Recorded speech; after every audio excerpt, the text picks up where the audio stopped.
ሰፕቴምበር 29 የዕለቱ መልእክት ርዕስ የከፍታ ምክንያት። በቅኖች በረከት ከተማ ከፍ ከፍ ትላለች፣ በኃጥአን አፍ ግን ትገለበጣለች። መጽሐፈ ምሳሌ ምዕራፍ 11 ቁጥር 11። የተሰራ አእምሮ ያልተሰራ ከተማን ይገነባል፣ ያልተሰራ አእምሮ ግን የተሰራ ከተማን ያፈርሳል የሚል አባባልን ሁላችን ሰምተናል። ሲሾም ያልበላ ሲሻር ይቆጨዋል የሚልም ዘግናኝ አባባል ያለን ማህበረሰቦች ነን። አገራችን ካላደገችባቸውና ወደ ኋላ ከቀረችባቸው በርካታ ምክንያቶች መካከል የመልካም አስተዳደር እጦት፣ ሙስና፣ ጉቦ፣ ዘረኝነት፣ ኢፍትሃዊነትና የመሳሰሉት ናቸው። በእነዚህ ጎታች ምክንያቶች ብዙ ሕዝብ ለረሃብ፣ ለመከራ፣ ለስደት፣ ለሐዘንና ለሞት ተዳርጓል። ይህ ጉዳይ አገር ያወቀውና ፀሐይ የሞቀው ጉዳይ ነው እንጂ እንግዳ ነገር አይደለም። እንደዚህ አይነት አካሄድ እንዲለወጥ ብዙ ተጸልዮአል፣ ተመክሯል፣ ጥረትም ተደርጓል። ሆኖም የሚፈለገውን ለውጥ ማምጣት አልተቻለም። ችግሩ እድሜ ጠገብ የመሆኑን ያህል ለውጡም ሂደትን ይፈልጋል።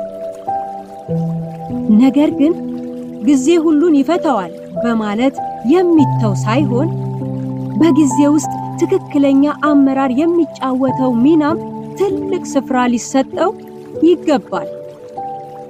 ቅን ሕዝብና መሪዎች ሲበዙ የአገር ልማትና እድገት ፈጣን ይሆናል። ይህ እንዲሆን መጽሐፍ ቅዱሳዊ መርህን መገንባት ያስፈልጋል።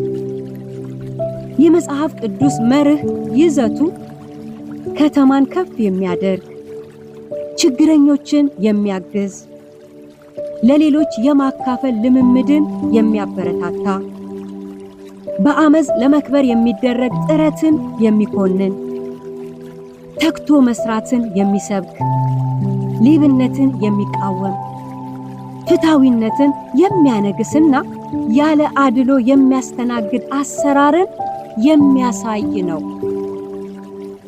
እንግዲህ ከተማችንና አገራችን እንዲያድግ ከተፈለገ ቅኖች ተገቢውን ስፍራ ማግኘት አለባቸው። ምክንያቱም በቅኖች በረከት ከተማ ከፍ ከፍ ትላለች መጽሐፍ ቅዱስ ይላልና። ከተማንና አገርን ለመምራት እየፈለጋችሁ ነገር ግን ከምታዩት መጠነ ሰፊ ችግር የተነሳ ፈርታችሁ ራሳችሁን ቆጥባችሁ የምትኖሩ ወገኖች ወደፊት ገጽ ላይ መምጣትና ሕዝባችሁን ማገልገል ይገባችኋል። የእናንተ ዝምታ ዕድል የሚሰጠው ለኃጢአተኞቹ ነው። እነርሱ የአመራር ሚናውን ይዘውት እንደፈለጉ ሲዘውሩትና ከተማ እየተገለበጠች ማየት አግባብ አይደለምና፣ ስለዚህ በተሰጣችሁ ጥበብና ዕውቀት በተገቢው ስፍራ ላይ በመቀመጥ ተገቢውን ሥራ ስሩ። በዚህም ለከተማችሁ የከፍታ ምክንያት ትሆናላችሁና እንሁን የከፍታ ምክንያት።